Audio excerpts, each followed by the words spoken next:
Ask me how I'm living, I'm telling them great. Ask me how I did it, I'm telling them grace. Yeah. Hey, ask me how I did it, I'm telling them grace. Ask me how I'm living, I'm telling them great. Ask me how I did it, I'm telling them grace.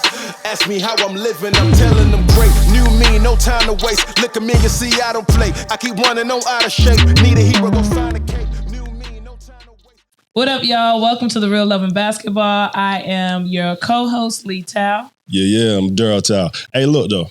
Daryl Lamar now, though. Oh, my gosh. Thanks to her, man. Good job, I appreciate that. Daryl Lamar, you know how much of a fight name. we had to go through that? But anyways, today we're starting off the season with a special guest. We have got Coach Carlos Poindexter of Hayfield Secondary High School. What up, man? Just call him champ. What it do? Just call him champ. You just won 2 state championships, Yeah. back to back. I mean, let's take it before we even get to there. Who is Carlos Poindexter? Before you even got to this point, who are you? Where you from? All that good stuff. I mean, I'm from Alexandria, Virginia. Born and raised. My father was a coach. He coached me up throughout my younger years, elementary, middle school. Left me alone once I got to high school. For the most part, I take that back. He coached me like my freshman year in AAU. Like we had like an AAU team. What AAU team you had back then? It was called Alexandria Aces. We had a pretty good mob too. Some tough players. Okay. I think you played Val Brown. Mm-hmm. Oh, Val. Yeah. He was on that squad. I think y'all played versus each other, right? Yeah, in the state semis. State semi. Yeah. I was at that game because they beat us. So yeah, it was good. Look, like I told all my teammates, like I did a scout report. I said, man, he can't shoot. Yeah. They were like, oh yeah, I forgot what number it was. It might have been 3 or something. Yeah, it probably was 3. Yeah. He came out of that jump shooting from half court. Wow. They were like, "Did you lie to him?" Yeah. So we ended up knocking him off though. You know what I mean? Yeah. Cause y'all won the whole thing. Mm-hmm. Yeah. But yeah, man. So born and raised here. Went to Hayfield. Ended up graduating from there. Went to Potomac State. Played 2 years of ball over there, and then graduated from Virginia State. Mm. And then once I finished college, I didn't really know what to do. So my dad it's funny. Like my dad was like, you got to get back to the community that help raise you. And I was like, what does that mean? Like, what do you want me to do? And then, just thinking, I was like, man, the only thing I knew was basketball. So started helping out with David Bella when he was like the assistant coach over at Hayfield. Was doing like summer league stuff, being like a summer league coach. Right. Not really saying anything at all, too, like just there. Right. I didn't know what to say, but we had a talented group of kids too, so it was just subbing.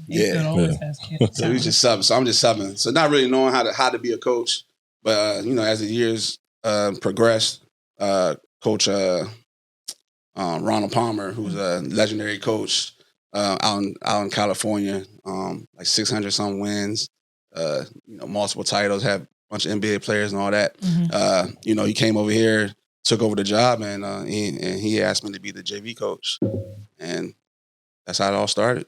I learned a lot from him. Oh. Yeah. What about so when you said you was playing for your father, how was that? When you think about your history as a player, was it was your father one of your best coaches you've had, or were you like, my change came when I got to high school? Nah, so I mean, that's a good question. My dad, he was hard on me because he believed more in myself than I did at the time. Mm-hmm. And he just always was like pushing me to be a better basketball player. And I was, having resentment towards that for a while. And but like once I got to high school, I realized everything they was trying to tell me. So like it took me getting to high school to realize that though. But the early years, we probably was, we was beefing. Now you got to think about it. Now we're thinking, oh, wait. So now you sitting in that, right? As a parent, if you had that, your children, you have daughters, right? I have a daughter. So she wanted to hoop. Right. Would you put that same energy, or would you change it up a little bit? I mean, I would do a little bit of both. Okay. Yeah, I would be a little stern, but also give her the freedom to, just go out there and play and have fun.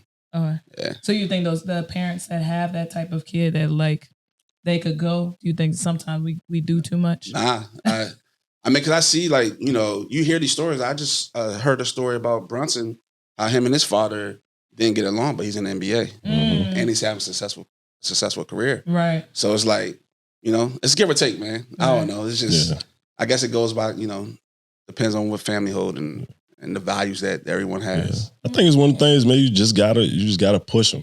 You know what I mean? At the end of the day, as long as you have that balance, but I think it should be more of, I'm giving you this and this is what it takes, and you gonna hate me later, but you won't hate me now, but you gonna appreciate it later. And I think it goes the same thing for some of the information that we give our kids now.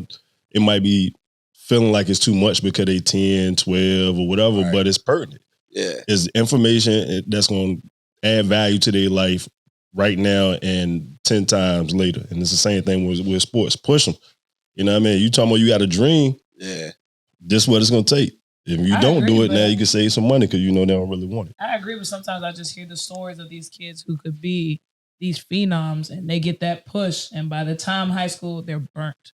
You know what I mean? They're burnt out. They're tired. This is all that they've seen. So I just feel like this generation is a whole lot different. So trying to put that same emphasis behind. Yeah. Mm-hmm. I mean, I feel like, today's kids is different too, compared to how, like, when we grew up, all we had was sports. Like, now they're into a number of different things. Right. So, it's a little bit different. Like, they're not as hungry as we were. Right. So, right. That is what it is. But like for you, for like, for CT, how has that been going? How's the dynamic father coach?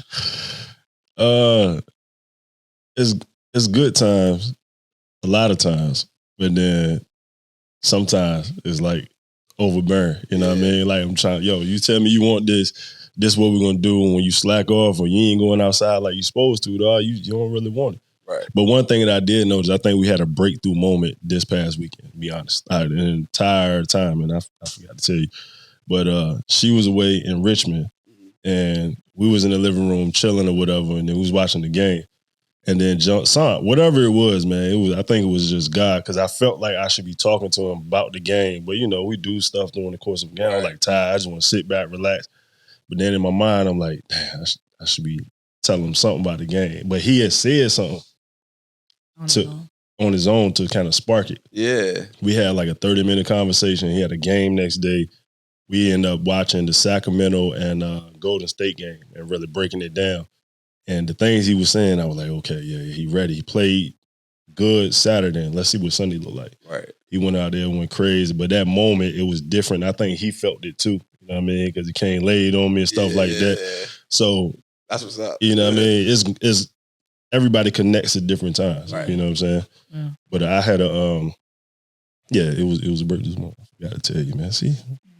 I miss all this stuff while I'm away from when you're away. all this stuff. She get all the time. You know what I mean? They be all on the mommy. Right. You know what I'm saying? Trying to get some daddy time. No, I think that's I mean, it is different. It's different coaching somebody like CT because of how many conversations. But the good thing for us, I feel like, since we're in it, we can't get sidebarred by so much the talks and stuff that people come through. Because it's funny, a lot of people who want him from other programs and stuff, they be talking to us like, oh, you didn't do your research. So they be trying to put on and all this, that, and we be like, really? Right? You know what I'm saying? But I think it is kind of tough because, like you said, like, we know what it takes to get to that next level. And but then at the same time, like, we did it, but we were outside, we was playing and like, he don't do that kind of stuff. You know what I'm saying? Like, he's literally, as soon as he get out of school, he got about an hour and we're off to training. You know what I'm saying? So it's kind of like, don't want to push him, don't want to be too overbearing because he's literally in the gym every single day. But you want it. Right. You know what I'm saying? And everybody's doing everything nowadays to be next level players. Nah, I see it. So, yeah. You know what I'm saying? So it's I don't know, it's mixed. It's different. But it seems like, I mean, just, from knowing him the couple years that I've known him, it seemed like he wants it though. It seemed like it. No, he does for sure. He I will say he studied the game. That's for sure. Yes, he knows every trade, every play, every analyst thing. Because if basketball don't work out, he's gonna be an analyst. That's for sure. Straight up. But outside of that, like, You come home, he come home from a tournament, he's up in his room on that little hoop, and you just hear like constantly. Because that's what we did, though. You know what I mean? Facts. We'll put the All hangers the up time. on the top of the joint with the sock. You know what I mean? We just imagine it. You know what I mean? Give it that's up. funny. Right. All the time. If it's not that, he's on his computer. You Right. see some highlight or something on it, watching that. Yeah. Always playing daggone, was it 2K? Yeah. 2 something. So you got a throwback mindset. He do. Now, that I will want that because now dude watches Fresh Prince every day. Between that Legit. and Every episode. Martin. Family Matters and Martin. Every day. So I'm like, all right, we did get that one right. I'm trying to get him in the good times and all that because I want to see the struggle. You know what I'm saying? Like, you know, but for him to watch it. But yeah, that's a testament to you, man, because I know a lot of people that I heard, because we want CT to play for you. Right. And a lot of parents and, you know, that I heard, they say, yo, where your kid go? Yo, we think about going to play for Coach Carlos or Hayfield or whatever. And everybody be like, yo, what CT going, private or public? I say, listen, he going to go where the coach is going to develop him. That's going to, you know, be a parent, you know, outside of our, you know, crib and our household and all that stuff, man. And that's what a lot of parents are saying about you. So what you're doing is A1. You know what I mean? I appreciate that. No, for sure. So with that being said, now we're here. You don't want 2 state titles. How long have you been coaching at this point? It's been 10 years. I finished my 10th varsity season. Okay. So 10 years in varsity? Yeah, 10 years in varsity. So 16 total, or 17 now, I think. Oh, wow. Yeah. Wow, you've been in a minute. Yeah, I have. I didn't realize that until I started doing like my resume. Yeah. I was like, I've really been coaching for a minute. since I graduated. Putting in that work, dog. You know what I mean? So running a program. Well, before you even get to the program, as you're beginning seasons of coaching, right? How have you been able to overcome, or what has been like the most adverse things that you've had to deal as a coach? It's been a couple things, but number one was like when I first took over the program, we had like a issue with like our appearance issue. Like that was like the first thing that I really had to address, and one of the things that I did, and you know, it's all about like appearance and how you look out in the public. Like I bought blazers for everybody on our team, and so we had to wear them to all the away games. Okay, and so you know we going out looking like Hayfield Prep out there. Right, like, that's pretty much like how it was, and I feel like it helped. And then on top of that, you know, me just being stern on them about going to class, you know, trying to change the culture as far as getting better grades. Because like now at this point, our kids have a 3.7 GPA throughout the whole program. Oh, that's tough. Where before, when I took over the program, it's probably 2.0 or less. So you know, it's been a process, but you know, the kids mess with me, and you know, they run through a brick wall, and I try to do my best to help them become better basketball players and men. Has it always been like that though? From the day that you took over, or did it take time for people to buy into you? Nah, so I felt like it's always been like that because I was the freshman coach. I was a JV coach. So I, like the kids that actually came up to me from varsity, I coached them when they were on freshmen. Okay. So I've already built that rapport, the relationship with the parents. So like we just didn't have the talent that we needed to have. Right. But as far as the kids buying into what I was telling them, it's been there from day one. That's dope. That's a miracle that all of us coaches wish we could have. Yeah, because it's definitely can be learning curves a lot of times going into these programs and stuff. What about parent wise? I feel like, man, when I tell you I have like the best parents probably in any program there is. Like they show me a lot of love.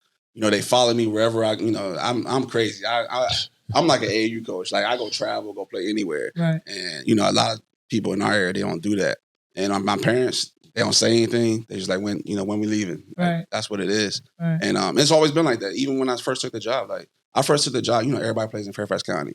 I took the job, our first tournament, we was playing in Oxon Hill. So we like straight across the bridge. Let's go get better. Let's go get some bump. Right. And, you know, I feel like that just changing that mindset and changing their environment, you know, it helps them become better basketball players. And no parent ever fought back on it? You haven't had that parent? Man, so I'll tell you this. I've been coaching, 10 years, varsity. I've only had one parent who, you know, who just didn't vibe with me, you know, felt like I wasn't doing right by their child. Right. But this kid played 30 minutes a game, which is crazy. But with that said, I learned a lot about myself. You know, I learned how to, you know, deal with with difficult parents, and this was an extreme, it was an extreme situation. But I've had every now and then we had different issues with different parents, but for the most part, I could say 90% of my career has been. So how'd you overcome that extreme? Like, what was like? What was your takeaway from that? So. Don't contain each other. So I'm about to ask real hard questions like this because I feel like this area we don't do enough to help support each other. Right. That's coming up. So like for me, low key, I'm like looking like, well, I'm trying to be in them shoes one of these days. What can I? You know what I'm saying? Or and vice versa. And then us as a culture too out here ain't but so many of us. Facts. So why are we not supporting? You know what I'm saying? So yeah, I'm about to ask you all kinds of questions so I can rewind and be like, okay, he said this. Let me see that works. Yeah. I mean, how it was a struggle. I will say this. It was a struggle. It was it was for 2 years that I had the player and the parent situation. The first year it was a struggle because the kid was hurt. And he wanted to change the way that I was doing things in my program. And he's a rules by like he's a very, very smart guy. And he knows everything about the rules of Fairfax County and what you can do, what you can't do. And he tested me on it. And it was just. And it's a player or the parent? This is the parent. Oh, okay. Yeah. So I just had to, I had to bite the bullet, had to change some things. I had to change my approach. A lot of talking with my athletic director. But my athletic director, he had my back, but I felt like he didn't have my back in certain instances. So but it was like a give or take situation. Right. And I just had to learn the politics of dealing with that and understanding it from my athletic director's position. And he was like, man, it's just right now. It's only going to hurt right now. Yeah. Right. After that, you'll be fine. Right. So I just had to, I had to bite the bullet. I had to swallow my pride some and change a little bit, but not everything about who you are. Yeah, who I am and how I represent. Yeah, so, it's crazy how some people got, they so smart when they don't have no common sense. Yeah. You know what I mean? Just everything is this and they can't see other people's perspective. You know what I mean? Knowing like, you just sit back, trust the process and trust the coach. Things can happen. Yeah, things can happen, man. This is amazing to me how many people just always have something to say and then their background. Did this person have basketball background? I'm not sure if he had a basketball background, but he was. I would probably be giving up too much information if I say what I'm about to say. But he didn't have a basketball background, but he had a coach's type background. Okay. Yeah. I just think it's just being a coach in this area, and I haven't had. I'm like you. I've been blessed where I've had one dramatic person that was just. Listen. Let me. Don't get us started. It was one. We got an episode. We got a segment called what is it? Lee Rants. Lee Rants. Yes. Yeah, I did go on a rant with that one. It was one, but for me, I feel like people always show their true hand. Like certain people, when they're extra like that, you'll see. Like it's not going to be just you who's on the attack. You'll see them continue that type of behavior moving forward. So, like my instance. They tried me, moved on to something else. They're in the same boat with the new situation. You know what I'm saying? So, are you really like, what are you really trying to get out of this whole thing? But yeah, I feel you. There's always one, and for what you're saying, like you grew from it and it made you adjust, but it's a learning lesson always. Right? For sure. And I felt like I learned a lot about myself, going through those 2 years. And like I said, like the kid was a hell of a basketball player. So, I just didn't understand where the beef was. But I guess in his world, in his mind, he just wanted me to be a better coach. I mean, that's how I had to take it. So, it just is what it is. And like I said, I learned from it a lot. And, I grew from it. And it helped me be proactive about other situations. Boo Williams say, man, successful people study successful people. Who is you studying, coaching wise or, personal developmental wise? Because both of those go hand in hand. Is it, It's a good question. Man, so as far as coaches, right? I would like to say, hate to say this, to put it out there, but like Coach K, man, Coach K is one of my biggest influences when I'm doing research and I'm looking Definitely him, and then Ed Cooley was the second one. Yeah. And it's crazy that he's here in Georgetown now. That's what I say. You just got the job in Georgetown. He right? doesn't I want to meet that man. I really do. Like, I'm gonna end up going. They're having like a coaches clinic in Maryland that he's speaking at. I'm gonna try to get over there just so I can shake his hand. Yeah. Listen. I definitely was a fan from afar, especially I really started paying attention to him when Ivan Thomas, who used to coach at Keegaton, he ended up getting the assistant job over there. And and Ivan Thomas used to coach at TC. He won the championship at TC. So once all that happened, and I saw Ivan Thomas was there, and then you just start to follow him, and you see the things that he's doing or the things that he did for the Providence program. That's tough. Yeah, that's it. So our young boy just went over there, Jaden Epps. Yeah. So we definitely got to make that happen, man. And there's one more, Jay Wright. Jay Wright's the third. So those are the three guys that really help influence your. Yeah, for sure. That's your dad. That's tough. Oh, my dad definitely. Right, that's a known. That's, I mean, that's you gotta hear it though. You gotta hear it. Sometimes you gotta hear it. So I learned from my dad's standpoint. The way that he approached and thought the game out, like it's helped me a lot. Mm-hmm. And just like how I watch film, it's because of the things that he also tells me about. Even to this day, like he's telling me about stuff that I probably didn't see. Mm-hmm. And I go back and watch. I'm like, oh, right. Right. And I really I call my dad almost after every game. Oh, that's cool. He comes. He doesn't come to all the games, but he comes to a lot of the games. And he's just always giving me pointers.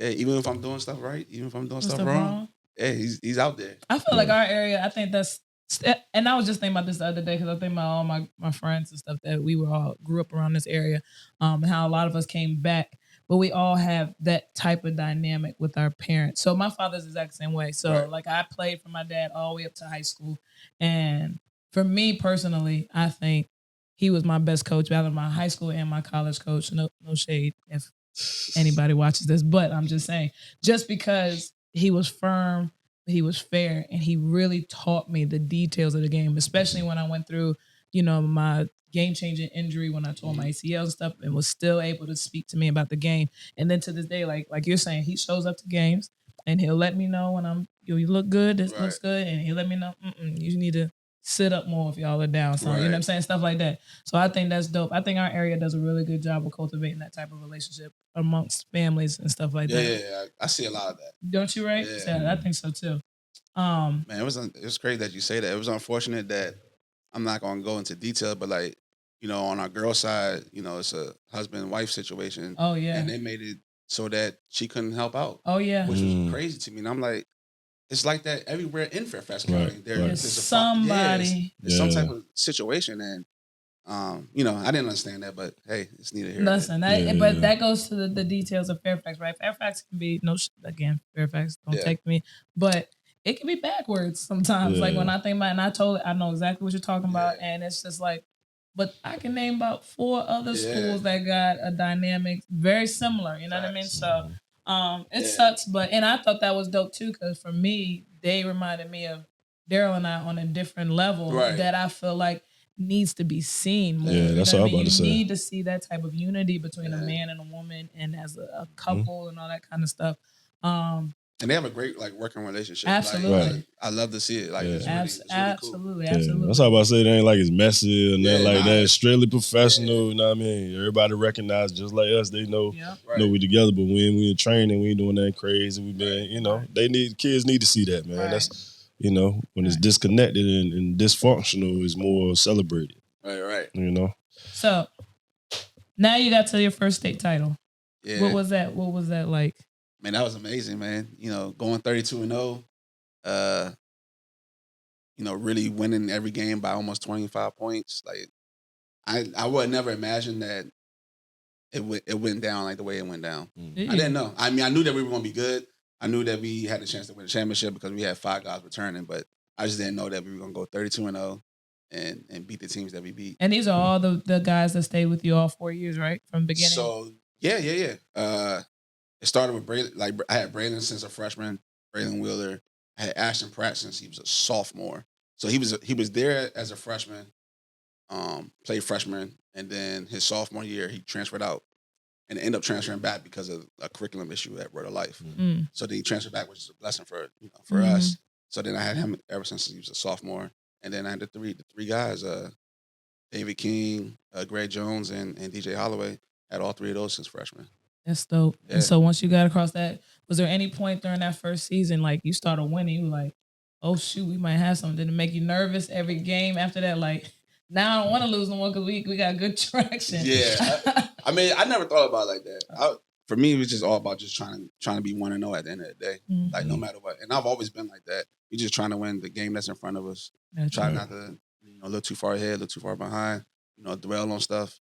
We just try and prepare and move on to the next. But also, like, when you're going through it, you don't really like sit back and thinking like, damn, we're actually doing it. Right. And so, like, I probably messed up by that because I didn't take it in. Yeah. Right. But yeah, that's what I was about to say. It's hard to like take stuff in when everything. I think I called you that day or the next day or something like that, and you had mentioned that. But when you in it and you doing it, like, it's hard to kind of sit back and reflect, you know what I mean? But at the same time, when you do take that time, like, dang, I really did that.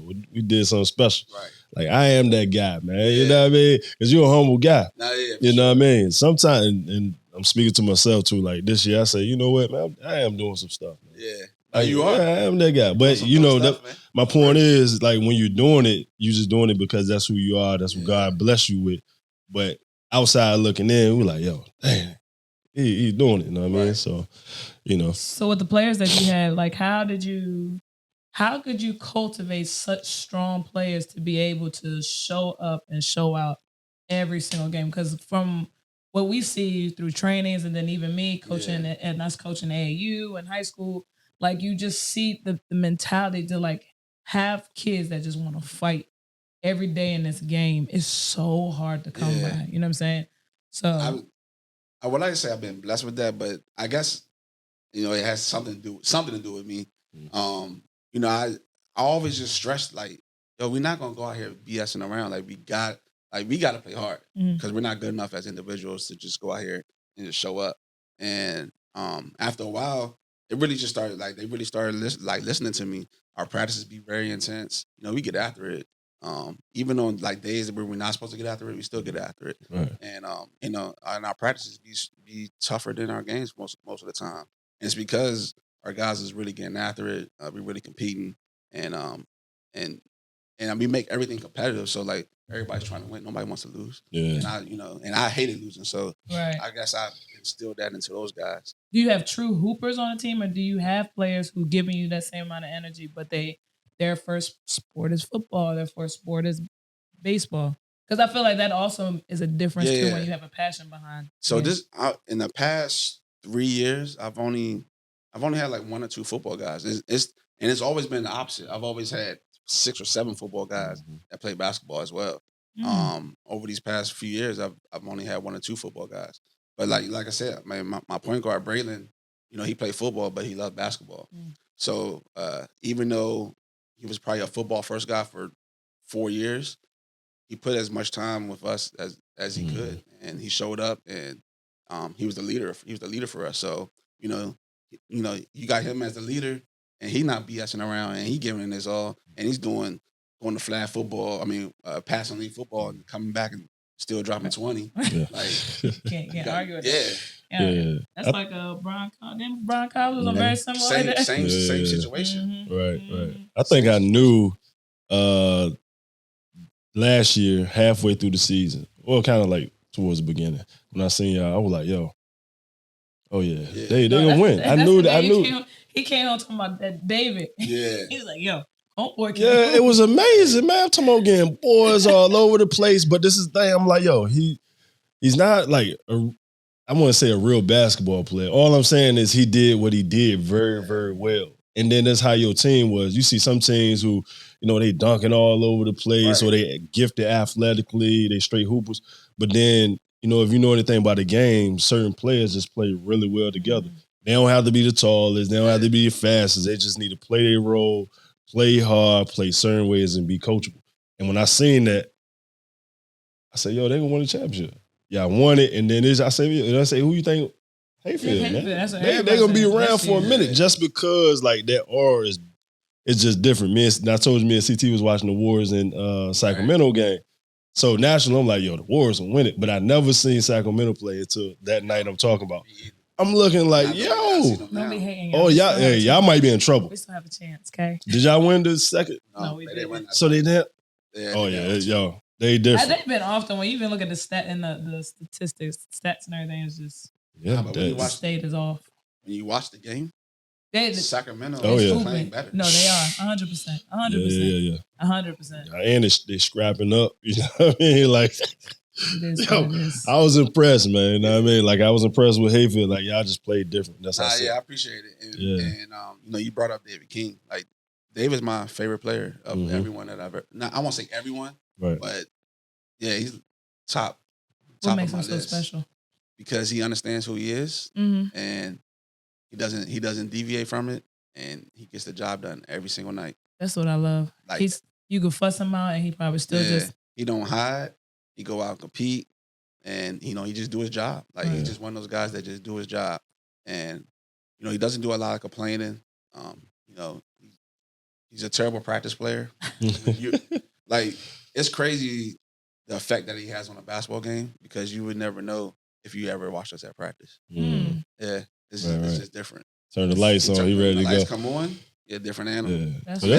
It's like that for a lot of my guys. We practice hard, but like you don't see the true essence of David King until it's game time. Yeah. When it's game time, like he's different, man. And he just for him to be 6'2" and him to for his career basically averaging 17 and 7, and he's playing versus 6'8", 6'9" guys. You know when we play the tough teams, and then 6'5", 6'6" guys in VHSL. So and he's done what he's supposed to. Like we played a 4-star from PA in our Christmas tournament. And he had like 22 and like 7 in that game. Versus a 4-star 6'9" kid. Different. Go ahead. What did the college coaches say about him? You know, sometimes they be like, "Oh, he's undersized," but then sometimes you just gotta. That's what they all say. I was kind of blown because we played in the June live period over at Silwell this past summer, and there's some D2s there, and they said that they love him. They like what they see, but when they go to their head coach is saying no because he's 6'2". Right. But I'm like, man. They just, some people just don't understand. Like, right. Even if you don't have, like, say that kid's not good enough to be a starter on whatever team, right?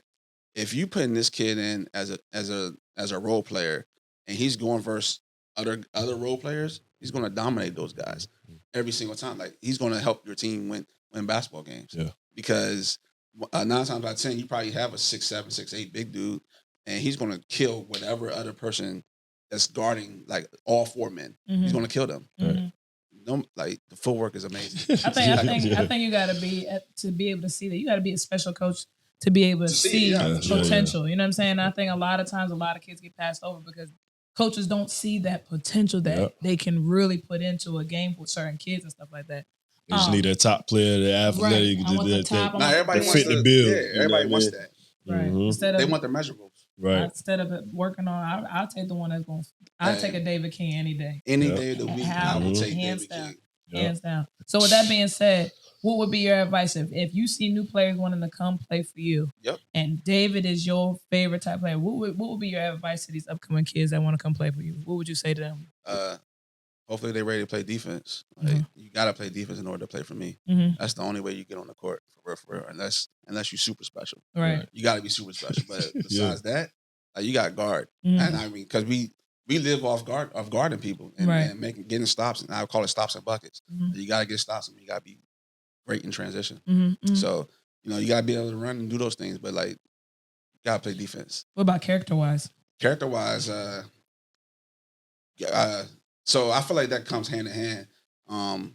Say you come over with a questionable background and you're coming over to us. We're going to have those type of conversations. And you're going to get put out, and I'm going to give you a fair shot, but you only get one chance to impress you. To make sure things is going to go good, it's going to go wrong for you. But with that said, man, I'm going to try to be there for every player, even if things don't work out on the basketball side because you didn't abide by our expectations. I'm still going to look out for you. Like if you need a job, I'm going to be that reference for you. I'm still going to do those type of things because I got to help our skin color as much as possible. No, for Absolutely. sure, for sure. So now you're in the year 2. We can won another state championship. But before we get to there, in between seasons, kids are playing AAU and stuff. What's your thoughts about the AAU world nowadays and your kids continuing to play and all that good stuff? Because I'm thinking, like, if I built a great team, I just won states. That means I don't put in work to really build these kids up. Yeah. Now I'm handing them off to an AAU team with hopes that they don't go backwards Right. or stay stagnant, right? So when they come back to me for the next year, we still elevating. So what's your thoughts about that whole transition? I mean, I've been built on AAU, so I've always loved AAU. I even started coaching AAU. I was coaching my little brother, so I'm an advocate for AAU. Mm-hmm. And for me, I just want to make sure our kids try to get into the best situations possible where they're playing. It doesn't matter where they're playing or what shoe team or this, that, and the other. Just go play and make sure that you're playing, especially for the guys that probably don't have big roles on my high school team. Mm-hmm. You need, like, the guys that's just role players or like 6, like 7, 8, 9, 10.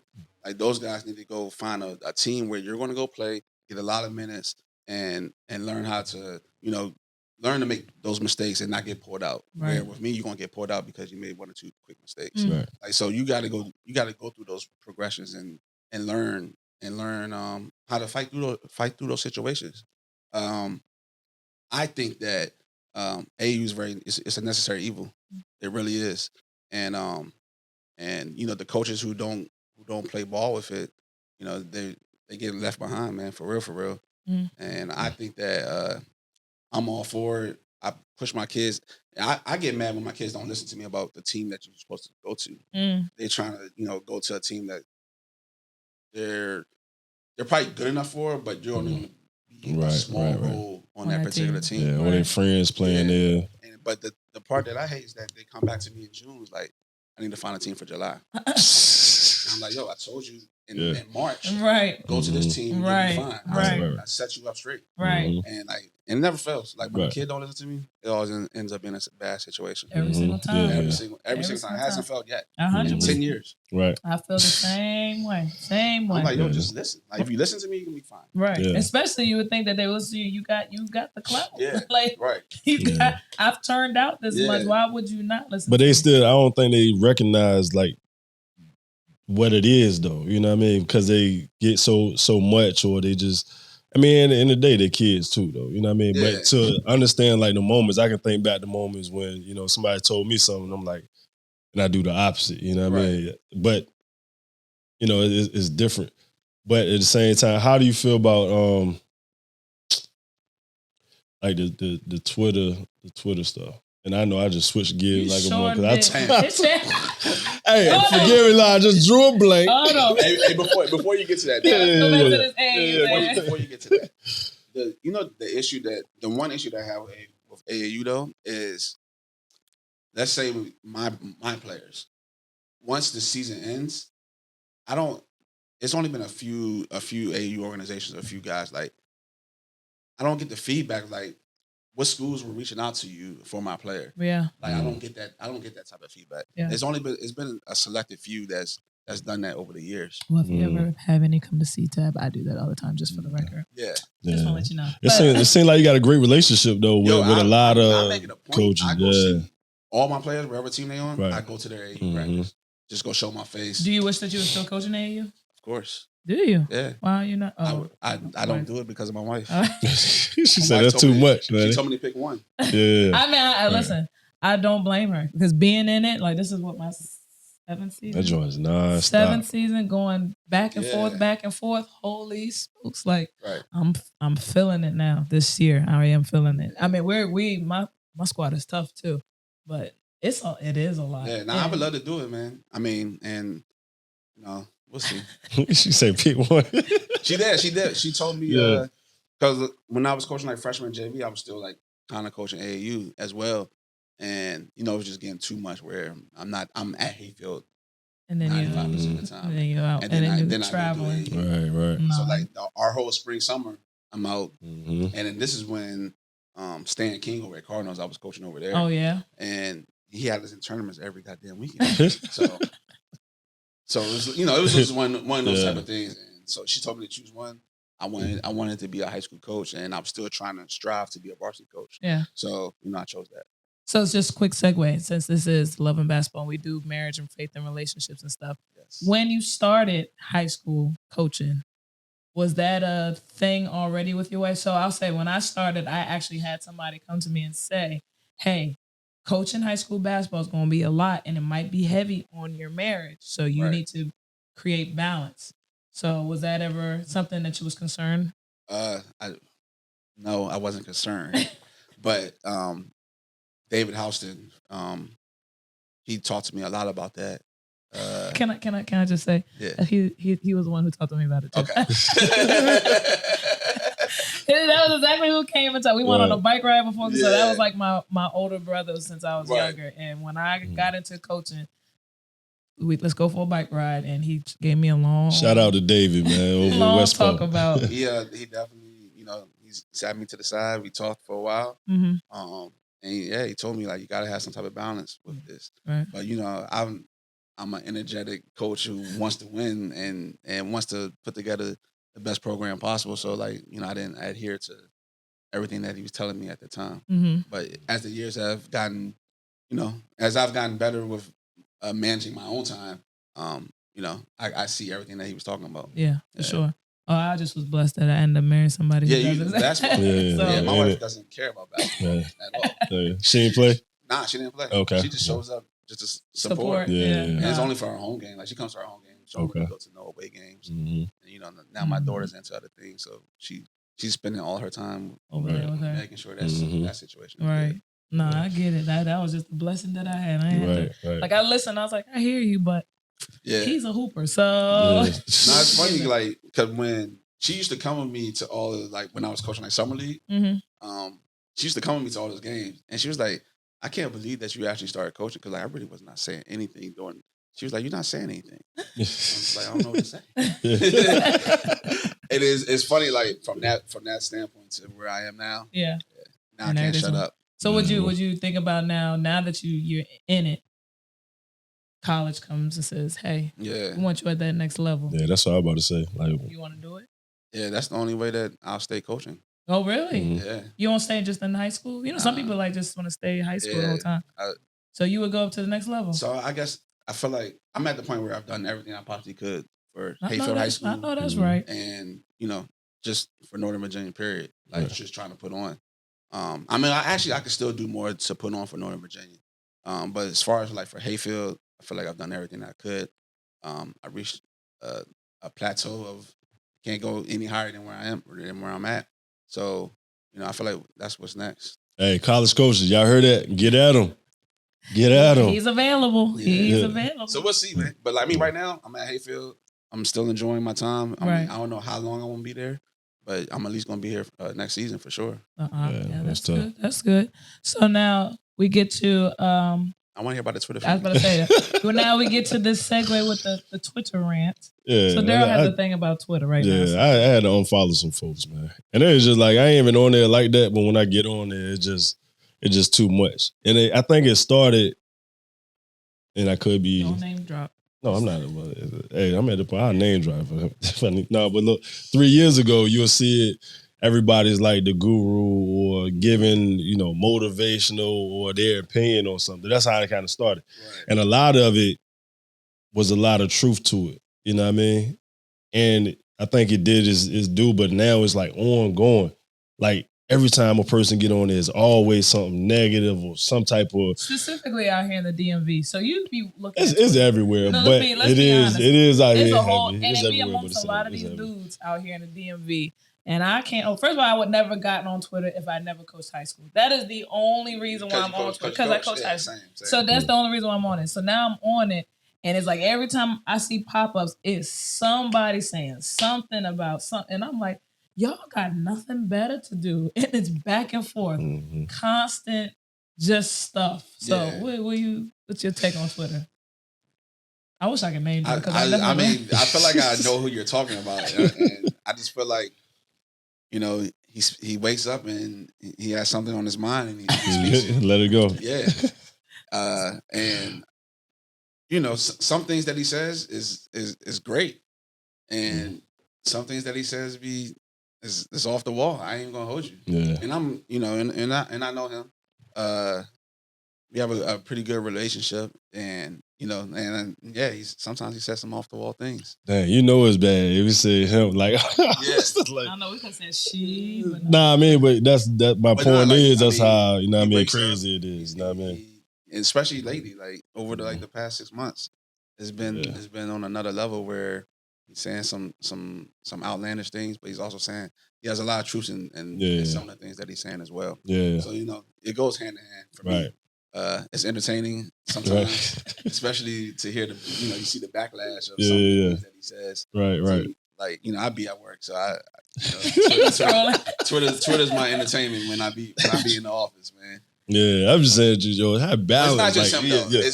Yeah. It's been a lot over the years. Yeah, and you can see like it's coming down a little bit.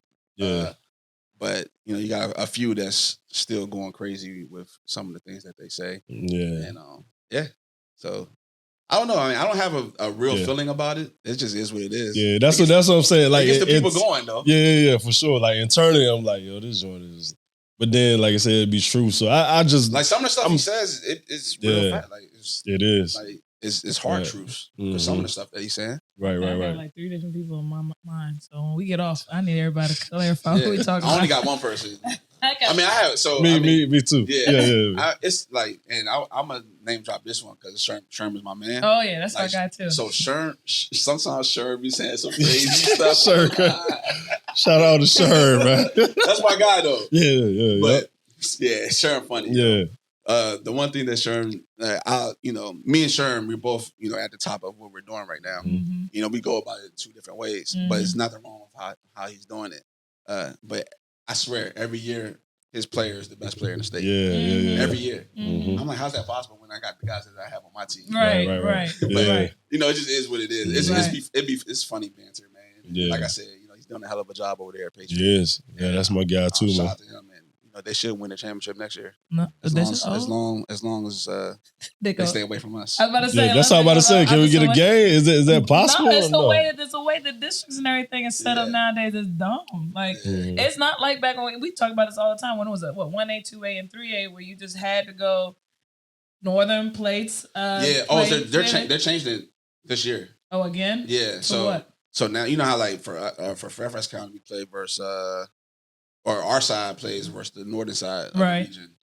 So now, from what I'm hearing, is like we'll go play either 757 or we're going to play the Prince William County side first. As for what, the regionals though? For state tournament. Oh, for states. Yeah. So that's how it used to be. Yeah, that's how it used to be. That's what it needs to be. That's what. Yeah. So, but this year or the past couple of years, you end up playing somebody right down the street. Play South Lakes. Right. Yeah, play South Lakes. Right. What made them switch? All the backlash and feedback. The feedback's right. Terrible for. Well, because even regionals, like I remember this past season, Osborne had to go all the way down to 7-5 to play a regional game. And then our side had to stay right up here. They played their regional games up here. So it was odd. But you think we're going to get a shot clock this year? I think the following year. Weren't they supposed to do it this past season? It's supposed to be this season. Okay, see, I told everybody. I was like, we're supposed to. When I was talking to them, they said that it was 60-40 though. It wasn't an overwhelming support for it. It wasn't like if it was 80-20, right. But it was 60-40 throughout the whole state. Why do you think that is? I feel like because they don't want, they want to play the style that they want to play. Right. I mean, that's what I feel. But people make whatever. But it's necessary because if you think about it, everybody's going to shot clock when they get to college. Yeah. No, so what are we teaching? You know what I'm saying? I feel you on that. And I'm a big component. Like I put shot clocks in our gym this year. Like I made sure that happened. For real? Yeah.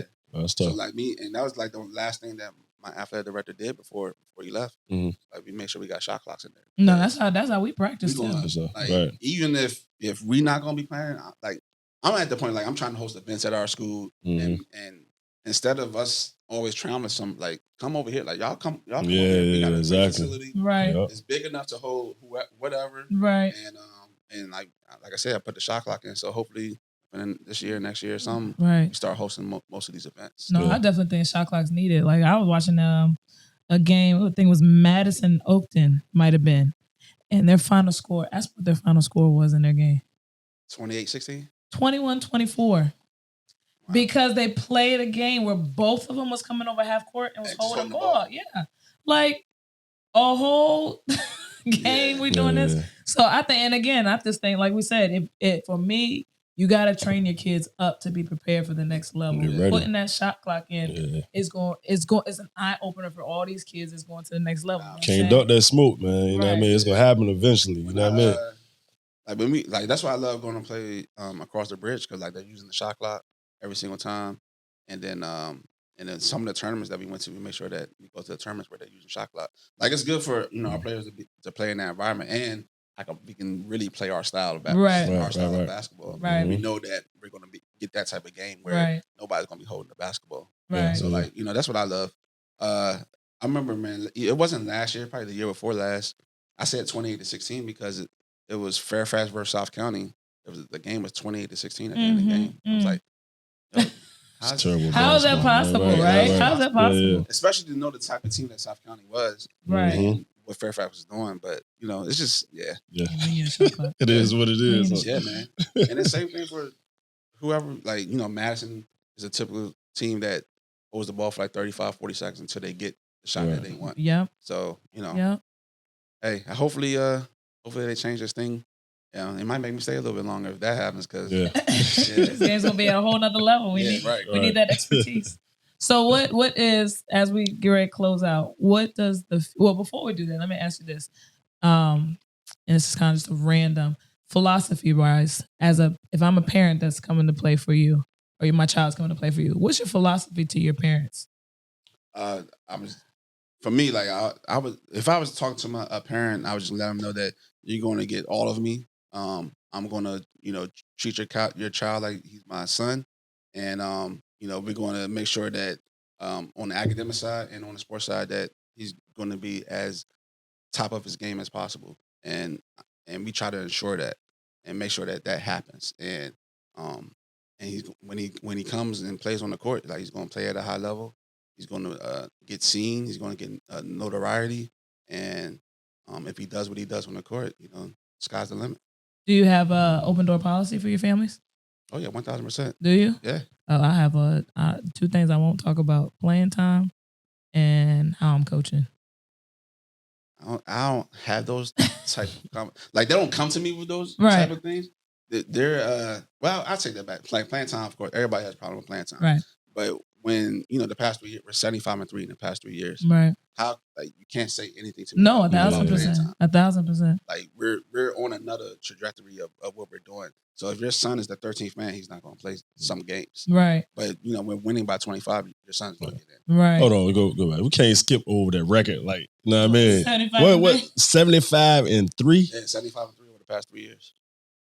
Gosh, so much. Must be nice. That's legendary, man. Must be nice. When's the last time that's happened in this area? I don't think it's happened. It's my guy. When the last time you lost? You remember? Yes. Centerville State semifinals. Okay. Yeah. I remember like yesterday. I was blown because like I felt like we should have won that game. Right. Yeah. And I am not going to complain about refs on here. But it was a situation where Greg Jones gets into foul trouble, and we're not as deep of a team, so I had to play a player that couldn't handle the type of team that we're playing. Right. And it's made a difference. Right. So, 100%. It just is what it is. Man. Comes with the territory. Hey, the things I had to deal with this year though, off the referees. Yeah. Hey, the whole playoffs, everybody was in foul trouble. I believe it. Yeah. Because how you think it's the style of play, or you think with success comes, So I don't know what changed, because like the year before, we were playing the same exact way, and none of my guys was ever in foul trouble. But all of a sudden, we get into the second quarter, I got a couple guys with 2 or 3 fouls. Right. I'm like, but luckily my team is much deeper this year. I go 9-10 deep. I could plug a guy in and then we'd be fine. Right. So that's the difference between us and a lot of other teams. Do you have the same feeling you had last year going into this upcoming year? Upcoming year? Yeah. Nah. Okay. Not at all. Yeah. I mean, I lost 6 seniors. Right. That played 90% of the minutes. Mm-hmm. My point guard just fractured his hip. He's going to be out till October. Okay. So I got a brand new, not saying a brand new team, but because I have 6 guys returning, I have a sophomore named Parker Cage, who I'm really, really high on. I have a freshman that's about to be a sophomore in Phoenix Card, but they're small guards. They're 5'10". Okay. So, you know, Yeah, For 10 years, did you always have a winning season? No. So I had 1 year where I think I was 8-17 before everything started changing again. But yeah, I had 1 year. I had one down year. It was 8. We were 8-17. He said 8 and 17. Well, I used to be at. I don't know what that's like. No. Yeah, I'm gonna be there now. I'm good at where I'm at now, but where I was, Yeah. them type of numbers. Yeah, I was 8-17 1 year. Braylon's freshman year, we were 11-15, but we won 2 playoff games. So like every year, no matter what, like we're gonna win playoff games though. Right. Because we put our guys in good situations where we're gonna at least compete, and you know, sometimes we steal games, even on our worst years. What does your future look like now? My future looks like what I wanted to happen. I mean, I want to be a college coach. Okay. So hopefully, Let's put it in the air, bro. Put it out there. Hopefully, in the next few years, you know, somebody come calling and that's what it would be. Ed Cooley, what up, man? You know, you heard it first, man. We Cooley. Yeah. Would you go we put it anywhere, together. or would you want to stay in this I would area? love to stay in this area. Oh, okay. I would love to stay in this area. Would you ever think about going to the girls' side? No, I can't do that. Yeah.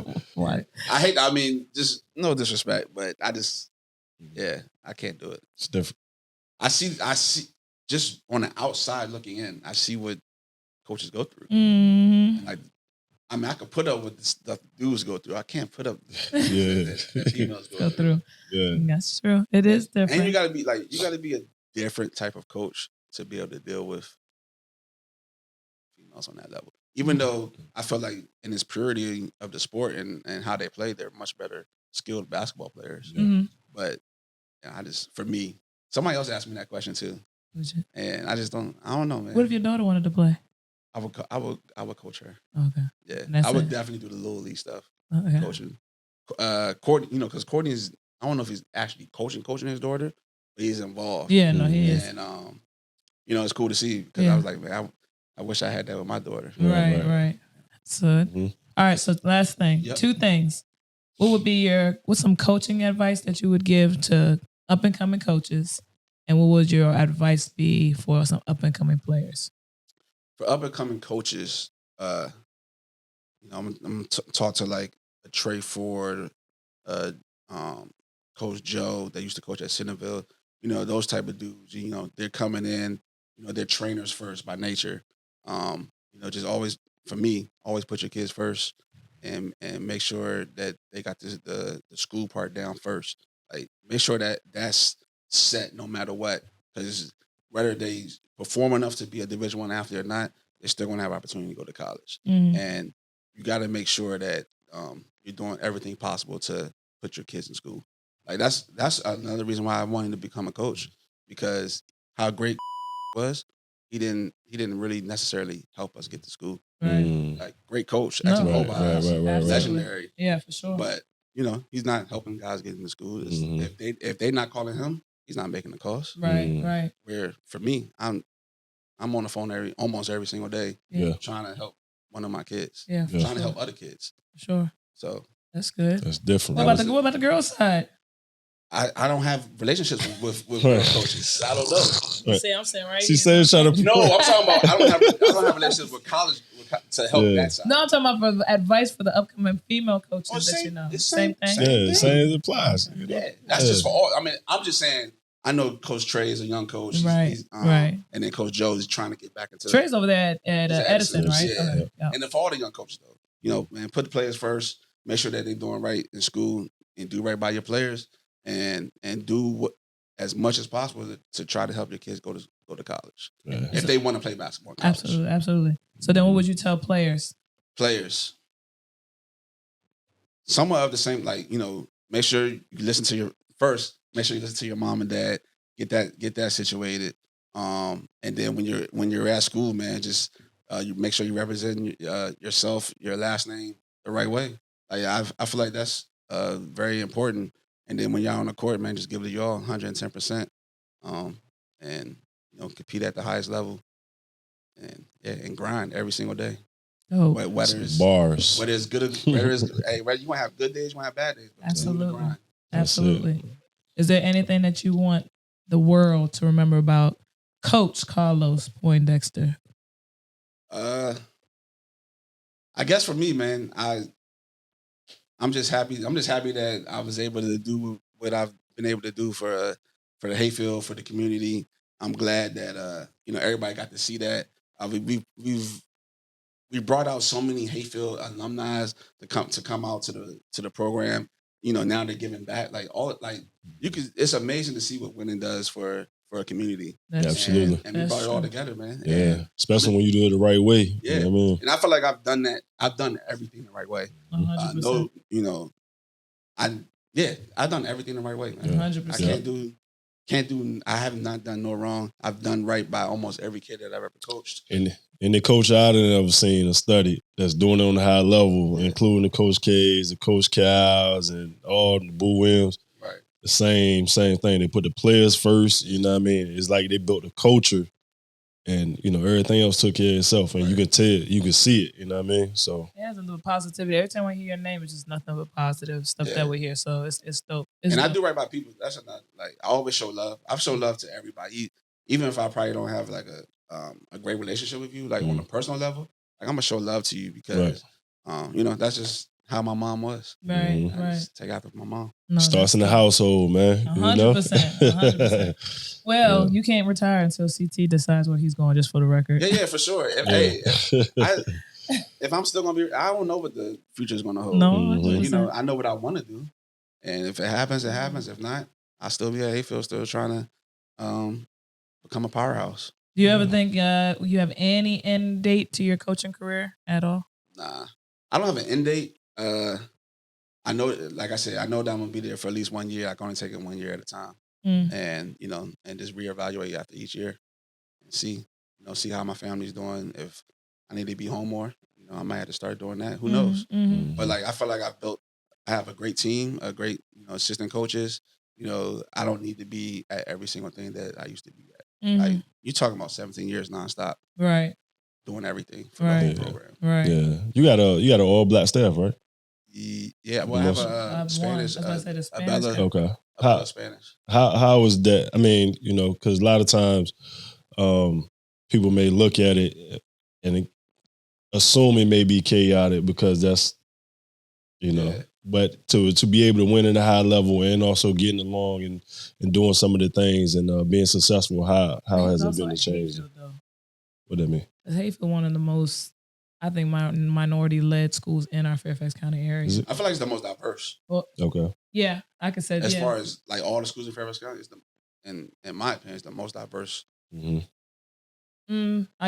but that between Lewis too, because Lewis is diverse. Yeah, crazy diverse. Yeah, you don't see too many. Yeah. But I feel like the sports is not though, and not at all. Well, depends on what sport you're looking at. Well, I don't see everything. Oh yeah, so basketball. Basketball. Yeah, well, the boys' side, the girls' side was everything. Yeah. The girls' side was.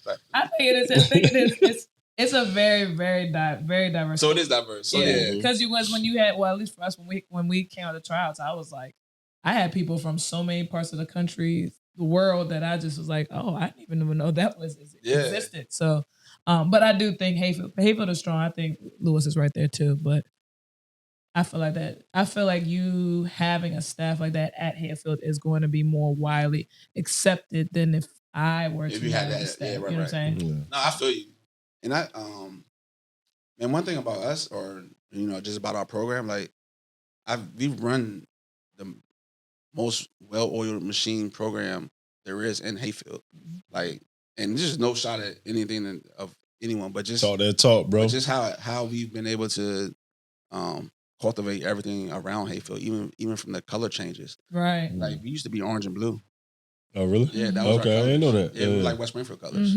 Wow. And then I take over. Orange, yeah, right. Yeah. And also, like when we went gray, I made us go gray. Like it's just crazy, like how, and then it just all trickles down, and everybody starts to do it. Them unis is mean, boy. What Deion say? Yeah, I mean, you look good, play. Yeah. Them Jones is hard. I ain't sure.